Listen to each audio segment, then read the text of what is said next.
Have you ever wondered why Brampton, once a quiet, thriving city, is now considered one of the worst cities in Canada? This once vibrant metropolis, nestled in the heart of the Greater Toronto Area, has taken a turn for the worse, and many are left scratching their heads wondering why. The city has seen a massive influx of international students, predominantly from India, which has tipped the scales in a way Brampton was not prepared to handle. Housing shortages have become commonplace, with prices skyrocketing to unprecedented heights. The job market is strained, with competition fiercer than ever. Additionally, the city has seen a sharp rise in crime rates, car theft and congestion, transforming its once peaceful streets into hotbeds of unrest. So, what's behind this sudden shift? Is it a calculated move by corporations, or a smokescreen by the government to cover up corruption? That's what we're here to explore. Brampton's housing crisis, job shortages, and escalating crime rates didn't just happen overnight. These issues have been festering, quietly growing in the dark corners of the city until they've burst into the open, impossible to ignore. Let's start with the housing crisis. An influx of international students, primarily from India, has led to a fierce competition for affordable housing. This demand has driven rent prices sky high, making it difficult for long-term residents and new arrivals alike to find affordable places to live. Next, we have job shortages. With a larger population comes greater competition for employment. This has resulted in fewer opportunities for everyone, causing financial instability and distress. Lastly, we can't ignore the rise in crime rates.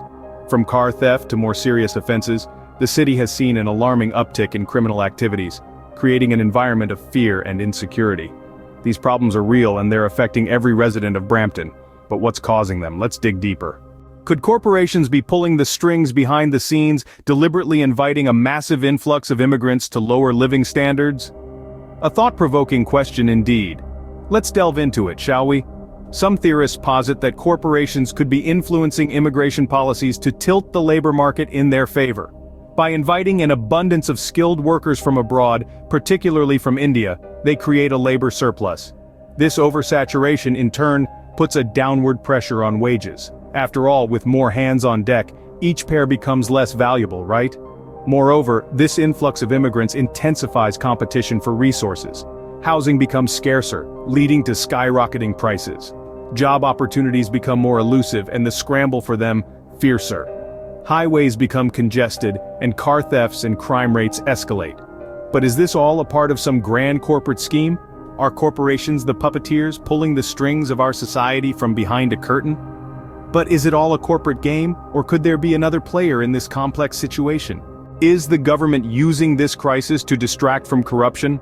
This is a question we must ponder. Could it be that the government is manipulating the crisis in Brampton as a smokescreen to cloud their own wrongdoings? It's a chilling thought. But remember, the truth often resides in the shadows. The government's role in this crisis remains an enigma, shrouded in controversy. So, is it a corporate scheme, a government cover-up, or a mix of both? The answer isn't clear-cut. The situation in Brampton is dire and it affects us all. It's not just a local issue, it's a wake-up call that resonates globally. The housing crisis, the job shortages, the rise in crime, these are symptoms of a deeper malaise.